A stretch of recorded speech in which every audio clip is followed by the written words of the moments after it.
Махаббат ертегісі 69 бөлімі. Жанфиза түс көреді.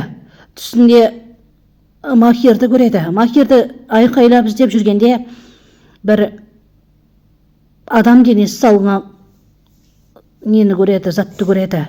Махирді көріп шошып кетеді. Сөйтсе ұйқысынан тұрса қорқынышты түс көріпті.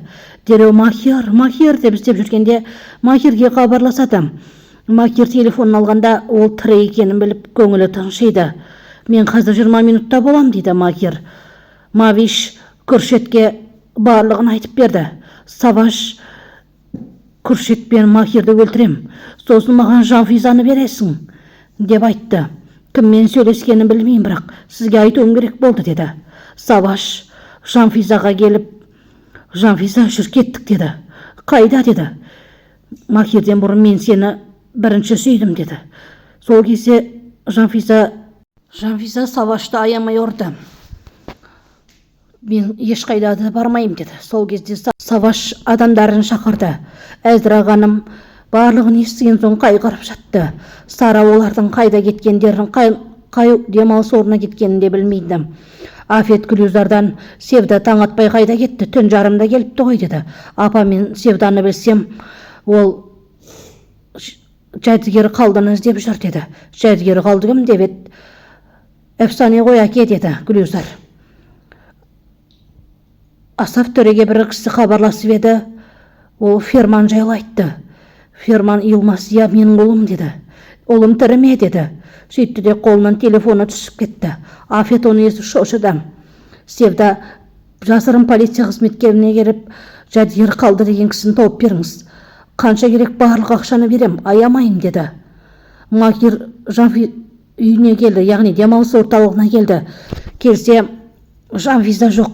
Жанфиза, сен қайдасың деді. Үйдің барлығын шолып шыққан соң Жанфизаны таппай сағатын іздеді.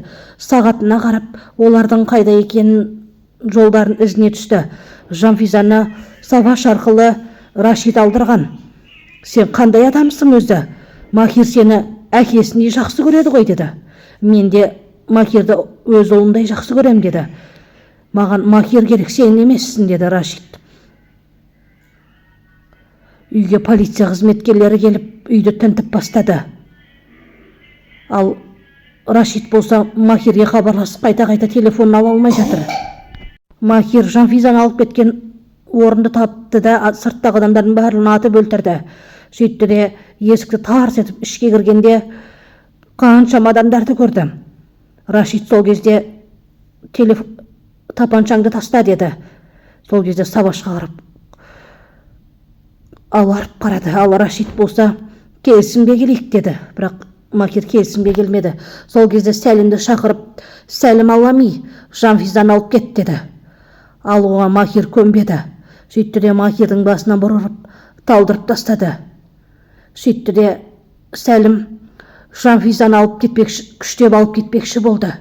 Бірақ Жанфиза оған көнер емес. Ал Саваш істеген ісіне өкініп тұрды. Ол Жанфизаны өзіме алам деп ойлады. Жанфиза Махирдің табытпен әкетіп бара жатқанын көрді.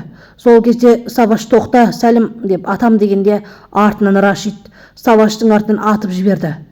Сол кезде Махирді табытқа салып шығарып келе жатқанда оны көріп Жанфиза, жаным, мен сені сүйем, өлмеші деді. Сөйтіп Махирді көміп тастады.